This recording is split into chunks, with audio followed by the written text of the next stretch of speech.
আসসালামু আলাইকুম প্রিয় দর্শক, আমি যে জায়গা থেকে একটা ভিডিও নিচ্ছি সেটা হচ্ছে গাজীপুর জেলার অন্তর্গত শ্রীপুর থানার প্রহ্লাদপুর ইউনিয়নের মার্তা গ্রামের একটি পুকুর পাড় থেকে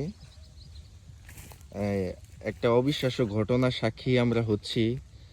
আপনারা দেখতে পাচ্ছেন যে মাটির নিচ থেকে অটোমেটিকলি ধোঁয়া বের হচ্ছে। আসলে এইরকম আপনারা একটু নিজ চোখে না দেখলে বিশ্বাস করবেন না। যেটা যে এরকম কিছুই হয় নাই যে কেউ আগুন দিয়েছিল এই জায়গাটিতে। মাটির নিচ থেকে অটোমেটিকলি ধোঁয়া বের হচ্ছে, আর এই জায়গাটা অনেকটা তাপ অনুভবও হচ্ছে। মনে হচ্ছে নিচে কিছু একটা হইতেছে বা নিচে কোনো একটা অগ্নিশিখা আছে, তার উপরে আমরা দাঁড়িয়ে আছি, এরকম একটা পরিস্থিতি।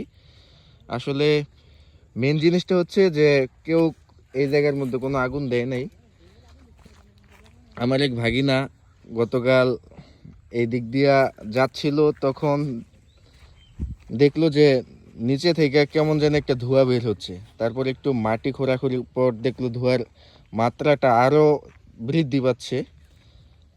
তারপর ইতিমধ্যে অনেক লোকজন কিন্তু এখানে দেখতে আসছিল।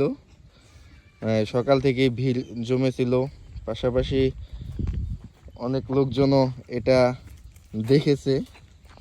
এখনো দেখেন কত লোকজন আসতেছে। এটা একটা অলৌকিক ঘটনা।